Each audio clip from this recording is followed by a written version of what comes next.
আসসালামু আলাইকুম, কেমন আছেন সবাই? আশা রাখছি সবাই ভালো আছেন।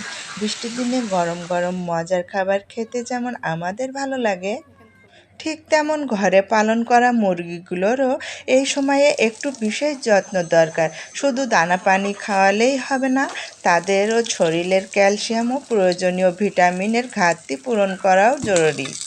তাহলে চলুন আজকের ভিডিওতে দেখে নেওয়া যাক আমি আমার মুরগিগুলোর কিভাবে যত্ন নিই, কী খাবার দিই আর কিভাবে ওদের সুস্থ রাখার চেষ্টা করি। ওষুধ ছাড়া ওদের কিভাবে ক্যালসিয়াম পূরণ করব সেগুলো আপনাদের আজকে বলবো। তার আগে দেখতেই পেলেন মাটির চুলায় গ্রামীণ পরিবেশে আমি মাছ ভাজি আর শাক ভাজি করে নিচ্ছি। এদিকে দেখুন ডিম পেড়ে রেখেছে, আমি এদেরকে ফিড খাওয়াচ্ছি। যেহেতু আমার শহরে বাসায়, গ্রামের বাসা না, ধান চাল নেই, এই জন্য ফিড খাওয়াচ্ছি আর সেই সাথে ডিমগুলো তুলে নিলাম। এবার বলি, ডিম এরা মাঝে মাঝে খেয়ে ফেলে কিসের জন্য? এদের ক্যালসিয়ামের যখন ঘাটতি পড়ে সেই সময়।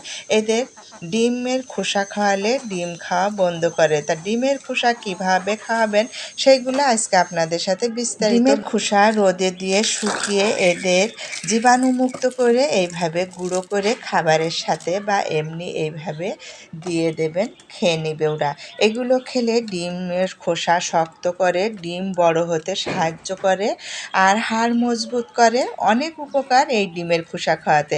আমাদের বেশিরভাগ বাড়িতে এই ডিমের খোসাগুলো ফেলে দেওয়া হয়। এই ডিমের খোসাগুলো ফেলে না দিয়ে যারা ছাদ বাগান করি সেই সব ছাদ বাগানের গুঁড়ায় দিলে সবজি ভালো হয়।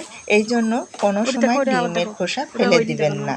এই মুহূর্তে আমি 3টা ডিম তুলে নিলাম আর এদের খাওয়ার দৃশ্যটা আপনারা তো দেখে নিলেন। এতটা সুন্দর লাগে এদের সাথে যখন সময় কাটাই, তখন আমার খুব ভালো লাগে।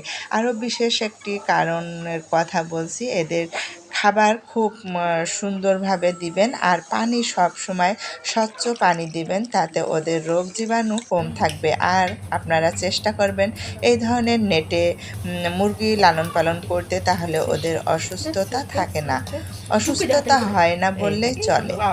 তো যাই হোক, বৃষ্টির দিনে বিকালে একটু গরম গরম মজাদার কিছু খাবার না খেলে চলে বলুন? তো আমার ছাদ বাগান, ঘরোয়া রান্না বান্না, আমার মুরগির খামার প্রতিটি ভিডিও দিয়ে থাকি। ভালো লাগলে সাপোর্ট করবেন। আল্লাহ হাফেজ।